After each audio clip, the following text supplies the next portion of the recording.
Yaorana et bienvenue dans Manava. Du 9 au 11 mars, les collèges font leur EVA, le Heva Torea. L'occasion pour nous de parler du lien entre culture et éducation en Polynésie, les classes Cham et Chad, la transmission par la langue ou la danse et bien sûr le concours qui attend les collégiens de Tahiti. De nombreux sujets que l'on va évoquer avec Jean-Paul Landé, qui est principal du collège de Taravao, Vayere Tunutu, qui est professeur de tahitien français au collège Makotevane, et Samael Avae, en classe de 3e au collège Makotevane. Ravi de vous accueillir sur ce plateau. Bienvenue à vous trois. Jean-Paul, première question pour toi. Qu'est-ce qu'une classe Cham-Chad ? Alors, une classe Cham-Chad, c'est un dispositif particulier qui permet à la fois de suivre sa scolarité au collège tout en étant inscrit au conservatoire. Donc, ici en Polynésie, on a adapté le dispositif national qui concernait plutôt la musique classique et la danse classique en créant le dispositif Cham-Chad, art traditionnel. Nos élèves, tu peux nous dire ce que veut dire concrètement Cham et Chad ? Classe à horaire aménagé musique, classe à horaire aménagé danse. Voilà, qui est plus clair comme ça. Vayere, comment est perçue la culture polynésienne par les jeunes gens que tu peux recevoir dans tes classes ? Voilà, alors je vais parler du collège Makotevane en particulier. Donc on a quand même un public locuteur qui s'exprime très bien en Reo Tahiti. Donc ça facilite quand même déjà l'apprentissage de la langue, mais aussi du fait que de par leur quartier, il y a des associations de quartier aussi qui mettent l'accent sur la danse, les instruments de musique, etc. Ils sont déjà bien imprégnés. Très bien, ils sont déjà bien imprégnés dans leur quartier, mais donc ça veut dire que déjà aussi dans la famille, ils reçoivent aussi cette forme d'éducation de par la culture. Et ça facilite aussi le fait que les parents ont moins d'appréhension à venir au collège. Hein, ça génère un lien, ça crée un lien. Très bien, et à s'occuper de la scolarité de leurs enfants. Ça, c'est une bonne chose. Samael, première question pour toi. Donc, tu es en classe de 3e au collège Makotevane. Tu as un parcours assez sympa, m'a-t-on dit. Tu peux nous en parler ? Ouais. Déjà, ça fait 3 ans que je participe au Heva Torea. Je suis entré en 5e. Et en 5e, j'ai été danseur dans le groupe Heva. Et le soir du concours, il m'est arrivé quelque chose. J'ai eu trop de trac. Du coup, je n'ai pas réussi à monter sur la scène. L'année suivante, j'ai fait percussionniste. En tahitien, on dit Pautu Perima. Je suis allé sur la Temana. Et cette année, je me suis entraîné 3 ans pour faire Orero, Ratiratiatia, danseur et chanteur. Donc maintenant, je ne peux plus reculer. C'est droit devant. Ça, c'est très bien. J'aime bien cette dynamique. Ouais, tu as raison, le parcours est assez intéressant. Donc, oui, parce tu t'es dit qu'au départ, un petit échec, qui n'est pas grand-chose, ça t'a motivé et là, tu prends la parole carrément. Oui. C'est ça ? Oui. Et si je peux rajouter, vas-y. Samael, quand même, dans son parcours, il n'est pas resté sans rien faire. On a mis en place dans notre établissement le théâtre d'improvisation. Il s'est inscrit. Ça va faire 2 ans qu'il fait du théâtre d'improvisation. Et là, on sent quand même, parce que quand il est revenu en 4e me voir pour me dire Madame, je vais encore faire le Heva Torea, je lui ai dit je ne sais pas si je peux miser sur toi. On lui a fait confiance. Il est venu, il a dit derrière un instrument, il était plus rassuré derrière un instrument. Ouais, il a fait par étapes. Exactement. Ouais. Et donc là, on le trouve pris. Et comme il dit, maintenant on ne recule plus. Mais il n'empêche qu'on l'a présenté, on a un dossier pédagogique, on a présenté quand même Samael, au cas où il nous refait le même coup qu'en 5e. On a dit, il s'appelle Samael Avae. Et si vous ne le voyez pas, vous savez qu'il est en 3e au collège Makotevane. Bon, ils ont essayé de... tu sais, quand on présente des spectacles comme ça, il faut toujours avoir un plan B. C'est pour ça, à mon avis, ils ont totalement confiance en toi. Jean-Paul, éduqué par la culture, c'est une spécificité polynésienne ? Non, je ne pense pas que ce soit une spécificité polynésienne, mais en Polynésie, il y avait quand même cette particularité que notre culture, la culture polynésienne, pendant longtemps, elle a été marginalisée au sein de notre système scolaire. Et depuis, maintenant, ça fait quand même plusieurs décennies qu'on va vraiment vers une intégration complète. Et on va encore continuer, je pense, dans ce sens-là, puisqu'il faut aller après au lycée et compagnie. Et Mais maintenant, oui, ça fait vraiment partie de l'enseignement, de ce qu'on apprend à nos élèves. Et il n'y a pas simplement les connaissances, les savoir-faire, il y a aussi, bien sûr, et d'abord avant tout, les valeurs. Est-ce que les élèves sont conscients du fait de pérenniser cette culture polynésienne et de continuer à la faire vivre? En fait, les élèves, on leur fait prendre conscience de ça, de l'intérêt, de l'importance d'amener avec eux leur culture, d'abord pour pouvoir déjà prétendre être polynésien. Un Polynésien sans sa culture, c'est pas un Il Polynésien. manque quelque chose. Voilà. Ils se la réapproprient. Ils se la réapproprient, certains l'ont déjà à la maison, mais ça leur permet de mieux comprendre, de structurer, de la mettre en évidence en comparaison avec d'autres cultures, et ça les rassure aussi pour apprendre les autres cultures. Vayare, au niveau, tu parlais de la langue, on parlait de tahitien français. Beaucoup la parlent au sein des familles.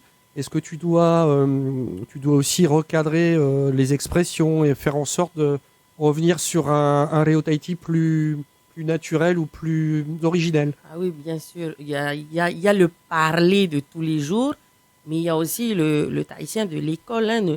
Je vais prendre juste un exemple. On entend souvent pour dire voiture, on entend préau. Donc, ils pensent que deux consonnes en tahitien qui se suivent dans un mot, ça existe. Ben non. Non, parce que tu mets une consonne, une voyelle. Donc, même que juste dans le vocabulaire, on voit qu'ils ont besoin de l'école. On dit péré-o-o. Hein? Donc, après, ça permet aux élèves d'apprendre à bien écrire aussi. Hein?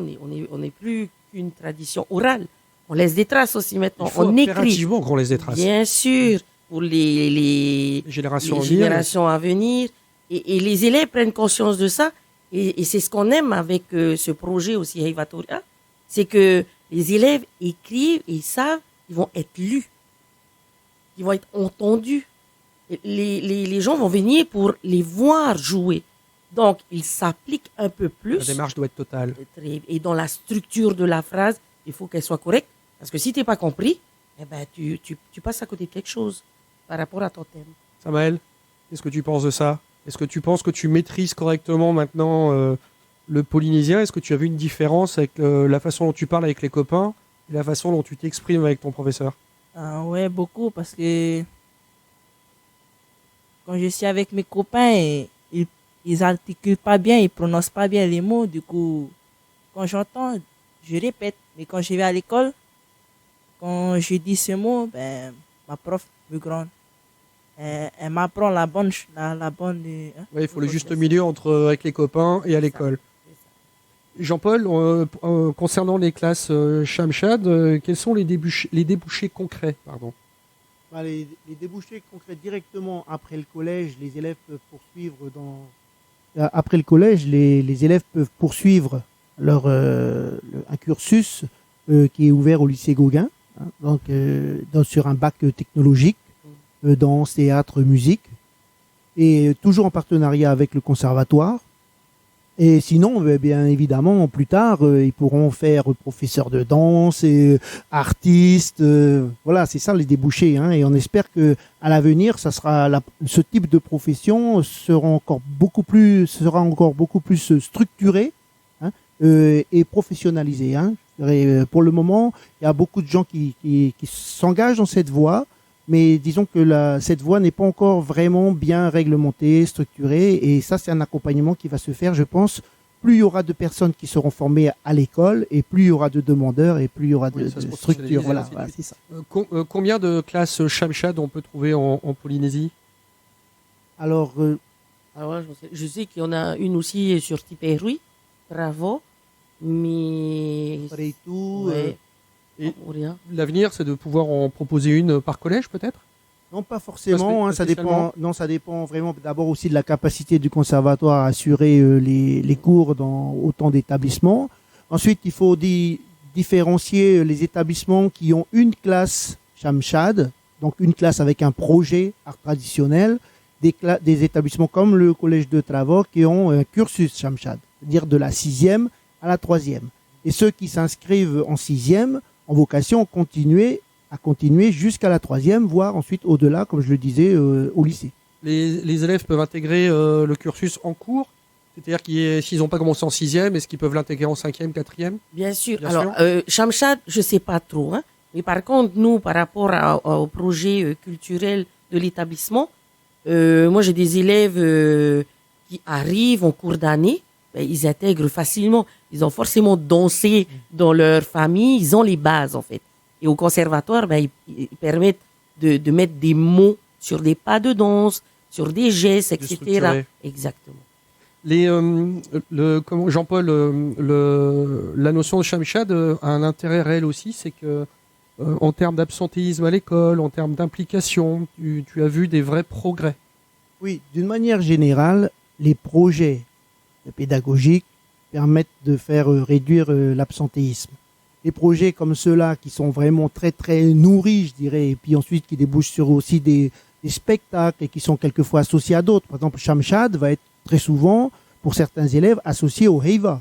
C'est-à-dire des élèves qui sont dans le cursus Shamshad vont également s'inscrire au Heiva Taurea, mais pas forcément tous les élèves qui sont dans le Heiva Taurea ne sont pas forcément en Shamshad. Oui, on va en parler en deuxième partie. C'est ça. On peut intégrer aussi le projet. Heiva comme les Shamshad sont deux dispositifs qui, d'un point de vue de la lutte contre l'absentéisme, sont très efficaces. Tu le vois concrètement aussi, toi, Vailleret, dans tes classes, quand on intègre un projet culturel comme ça? C'est ça. Quand on intègre un projet, qu'il soit Révatoria ou tout autre, hein, en fait, c'est le projet, ça donne du sens aux matières enseignées et les élèves, concrètement, ils comprennent ce qu'on leur demande et surtout, ils arrivent à réinvestir. Et ce qui est encore mieux, c'est quand ils sont acteurs de leur projet. Et là, ça donne encore plus de sens. Samaël, toi, au niveau de l'école, tu vois la différence? Tu te sens plus motivé? Tu te sens bien intégré et tu as envie de continuer comme ça? Ouais, beaucoup, parce que Révatoria, pour moi, permet de rapprocher les jeunes, d'apprendre plus de choses que ce qu'on sait et de connaître beaucoup de personnes. Mais sinon, c'est tout.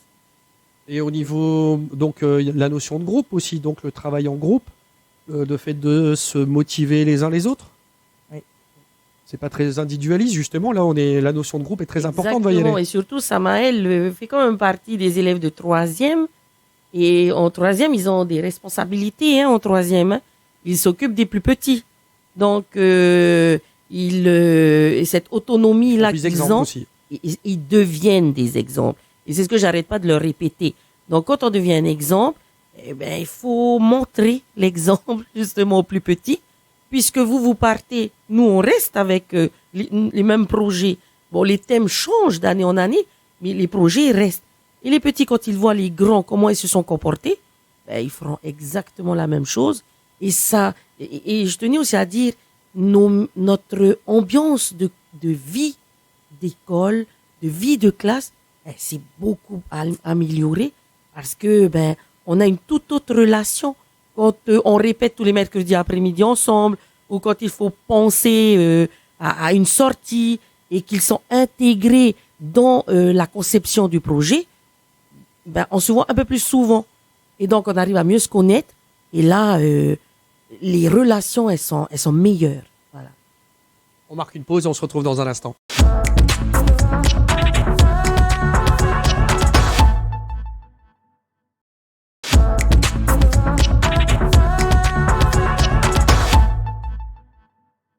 On se retrouve avec nos invités, Jean-Paul Landé, qui est principal du collège Taravao, Vailleret Tunutu, qui est professeur de tahitien français au collège Makotevane, et Samaël Avaé, qui est au collège Makotevane également. Et comme vous pouvez voir, il s'est changé parce qu'il va nous proposer de nous faire un orero en fin d'émission.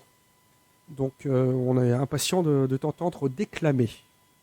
Vailleret, première question pour toi, ou plutôt depuis la reprise.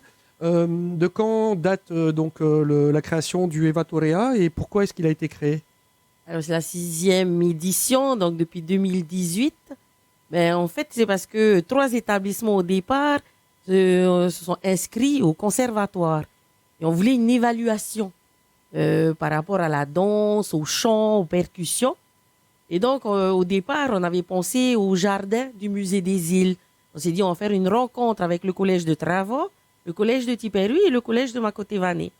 Et quand on a présenté le projet au ministre de la Culture Eremoanam am atua yahutapu. Il nous a proposé Toata. On n'a pas dit non à Toata. Et donc, c'était le moyen que nous avions pour évaluer nos élèves par rapport à un enseignement donné au conservatoire. Puisque on a quand même ces cours-là intégrés dans l'emploi du temps de l'élève. Donc, il fallait une évaluation. Et c'était le spectacle qui pouvait évaluer. Donc, c'était le moyen que nous avions pour pouvoir montrer aussi de quoi est capable de faire un élève dans une chorégraphie, par exemple, dans la rédaction d'un chant. Ils se retrouvent en situation réelle. Exactement. Et être en situation réelle. Voilà. Jean-Paul, là, en première partie, on parlait des classes Shamshad, mais est-ce qu'il faut être en classe Shamshad pour intégrer le Hevatorea? Non. Il y a d'ailleurs plusieurs établissements qui n'ont pas de classe Shamshad et qui sont inscrits au Hevatorea. Et même dans notre établissement où on a le cursus complet des Shamshad, tous les élèves qui sont au Hevatorea ne sont pas en classe Shamshad. Il y en a de différentes d'autres classes. Valérie, comment sont créés les spectacles? Comment les thèmes sont imposés, sont libres? Explique-nous un petit peu ça. Alors, bonne question, parce que je vais toujours parler de Makotevani. Makotevani, c'est la cohorte de l'année précédente qui donne le thème de l'année suivante. Donc, il y a une logique dans ce qu'il propose. Et ensuite, comme il y a la passation, il y a la transmission. Parce qu'on ritualise aussi certaines méthodes de travail, comme l'écriture. On sait que c'est pas ce qu'ils préfèrent le plus à l'école, écrire. Mais le fait de voir les troisièmes réussir dans l'écriture, ils ont envie de faire la même chose que les troisièmes. C'est l'exemple dont tu parlais tout à l'heure. Oui, c'est exactement ça. Et donc, ils ont un canevas qu'on a mis en place. Et eux restent dans ce canevas. Donc, ils font des recherches sur Internet. Mais ce qui est bien, c'est qu'on peut aussi accueillir des mémoires vivantes. On peut aller aussi sur place. Par exemple, nous, cette année, on va beaucoup parler de notre rivière de la Fataoua. Beaucoup habitent Titioro, mais ne sont jamais allés au-delà de leur habitation. Donc, ce projet nous a permis de découvrir aussi la vallée de la Fataoua et surtout, eux, en tant qu'élèves, de voir la différence entre la rivière quand il y a des habitations et la rivière sans habitation. Et donc, forcément, il y a une réflexion qui se crée et c'est ça qui vient alimenter l'écriture du spectacle, l'écriture tout court et le fait de les mettre en situation. Dans notre récit, on avait une partie où les élèves avaient du mal à décrire une bataille entre, et ils rigolent, Samaël, une bataille entre la vallée et la mer. Ben, en allant sur site, ils ont compris. Il y a eu un déclic et l'écriture est passée naturellement. Donc c'était mon autre question, mais c'est à toi, Samaël, que je vais la poser. C'est que vous participez au créatif. Vous participez à l'élaboration du sujet et vous donnez vos idées aussi? Oui, parce que tout d'abord, on écrit, la classe de 5e cette année a écrit le texte en français. Ensuite, ils nous ont donné, nous, les 3e, nous avons traduit en tahitien. Ensuite, pour les chants, avec notre guitariste, on a essayé de trouver un air. Ensuite, vous avez commencé à travailler dessus. Oui, avec les paroles. On a accordé les paroles avec Césaire. Ensuite, ça passe. Donc en fait, vous travaillez vraiment tous ensemble parce que on va dire, les professeurs vont amener la structure, mais le côté créatif et imaginatif, il est aussi perçu chez les élèves. Exactement. En fait, on mise sur ça dans la préparation au Hevatoria. C'est vraiment laisser l'élève, parce qu'on s'est aperçu que quand un élève qui n'a pas écrit son propre orero, ça se voit. Il est dans la récitation. C'est pas ses mots. Ce ne sont pas ses mots, ce n'est pas sa structure de phrase. Et ensuite, il n'a pas peut-être la maturité qu'il faut pour déclamer ce genre de texte. Alors que là, il a écrit, mais il sait exactement ce qu'il a écrit, c'est exactement donc il est plus à l'aise, plus naturel. Voilà. Et les gestes viennent naturellement parce qu'il a compris ce qu'il est en train d'écrire. Et on gagne en fluidité. Exact. Jean-Paul, donc mettre en place tout ça, ça a aussi un coût. Parce que, oui, donc on en parle un petit peu. Comment est-ce que c'est financé et comment vous faites pour les costumes, le matériel et ainsi de suite? Alors, je pense que ça dépend beaucoup, varie beaucoup d'un établissement à l'autre. D'abord parce que tous les établissements n'ont pas les mêmes coûts, les mêmes frais. Évidemment, quelqu'un qui vient des îles a une grosse infrastructure à mettre en place pour le déplacement. Et nous aussi, on a un grand secteur. Par exemple, nous, si on veut faire des répétitions, par exemple en dehors des heures de cours, ben, on a le transport pour amener les élèves sur toute la presqu'île. Voilà, on a les situations sont différentes, donc chacun va s'adapter. Le ministère de l'Éducation nous accompagne chaque année. Les établissements font une demande de subvention. Ceux des îles, bon, j'ai la prise en charge surtout des transports. Et puis, du voilà. logement. Après, l'établissement lui-même trouve ses propres financements sur son budget ou des financements qu'on va aller chercher, comme pour les autres projets pédagogiques. Alors, on a parlé du créatif, on a parlé, on va dire, du financement et de la logistique. En termes ensuite d'implication humaine, est-ce que les élèves ont le droit à des coups de main extérieurs? Ou est-ce que c'est uniquement les professeurs? Comment est-ce que c'est régi? Comment est-ce que vous faites pour cadrer tout ça? Pareil, hein, d'un établissement à un autre, nous ne fonctionnons pas de la même manière. Au collège Makotevani, on met l'accent sur le fait, pour les costumes par exemple, alors on a de la chance d'avoir un collège et une SECPA. Une SECPA, ce sont des élèves qui ont, par exemple, en 4e et en 3e, qui sont dans le bâtiment, qui font du bâtiment, qui sont aussi en couture. Et donc, vous allez utiliser leurs compétences. Et ben voilà. Donc, on sait que la costumerie, eh ben, ça sera les SECPA qui vont réfléchir. Donc, ça demande alors aux élèves de 3e et de 5e qui ont écrit d'expliquer ce qu'ils ont écrit pour que les élèves de 4e SECPA et de 3e SECPA puissent réaliser, trouver les bons tissus, trouver le bon matériel. Alors, nous, aussi à Makotevani, on aime le recyclage.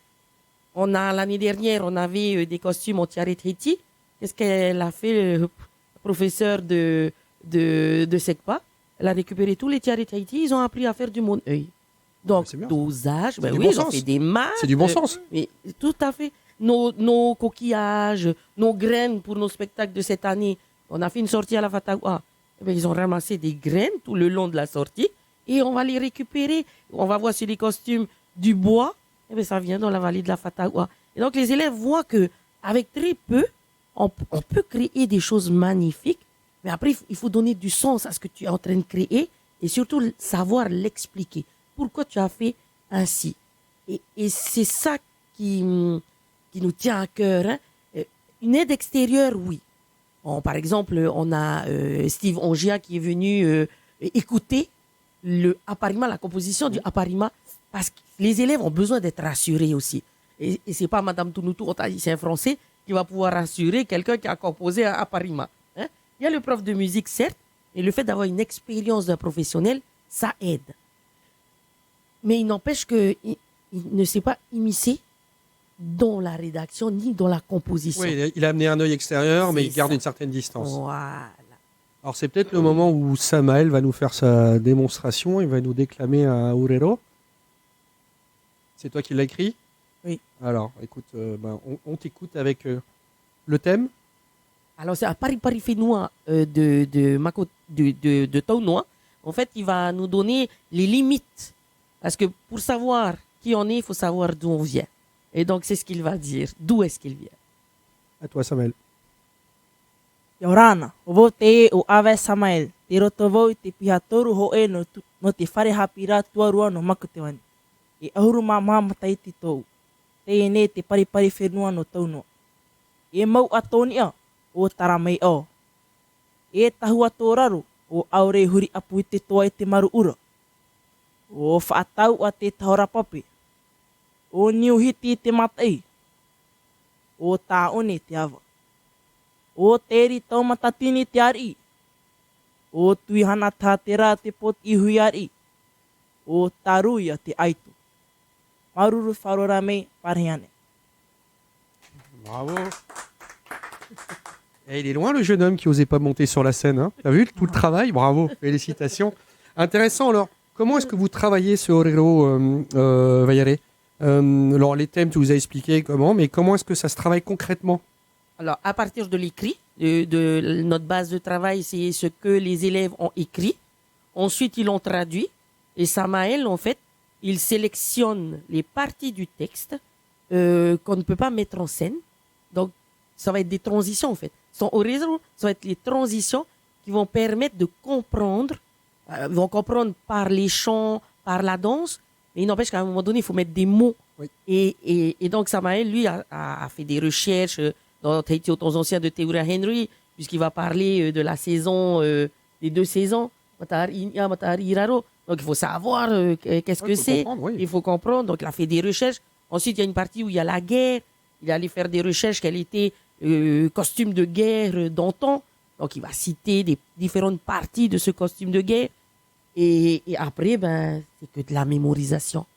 Et je lui ai dit, il fait, des fois, j'arrive pas à lire exactement la phrase que j'ai écrite. Il me dit, oui, c'est pas grave. Personne ne connaît ton Orero. Donc, Oui. c'est toi qui l'as écrit. C'est exactement ça. À partir du moment où tu mets vas-y. l'intonation, personne Oui. va rectifier quoi que ce soit, c'est toi qui le sais. Donc, Sauf ne te trompe pas de mots. Voilà. Par contre, là, ça va se savoir. bon, beaucoup de travail en amont. Tout ça va être présenté Place Toata. Comment est-ce qu'on peut suivre? J'avais une question aussi qui peut être intéressante, c'est est-ce qu'il y a une retransmission en ligne qui est prévue Oui. pour Il y a nos amis Facebook des îles Live, qui ne ouais. pourraient pas se déplacer? Je sais qu'il y a un Facebook Live. Chaque année, il y a un Facebook Live.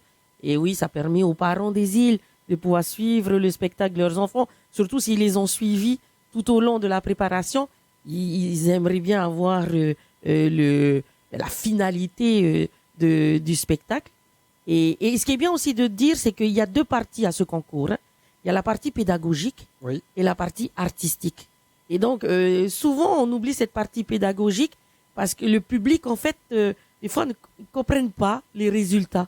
Et il y a 700 points pour la partie pédagogique et 540 points pour la partie artistique. Donc, si ils ont été bons dans la partie pédagogique, des fois, il ne faut pas être surpris des résultats. Voilà. D'accord, le message est passé. C'est vrai que les parents peuvent s'impliquer des Oui, fois de façon oui, émotionnelle. Exact. Donc, en fait, si on veut trouver les billets, on va sur le site de la Maison de la Culture. Oui, il y a une D'accord. billetterie en ligne. Je rappelle les dates. Donc, c'est la 6e édition du Heiva Torea, le Heiva des collèges, du jeudi 9 au samedi 11 mars 2023, place Toata. Merci d'avoir accepté notre invitation. Merci. C'était Merci un à vrai vous. plaisir de vous recevoir. Bon courage pour la suite. Merci. Garde cette énergie, c'était un vrai plaisir. Bonne fin de journée sur TNTV et à demain.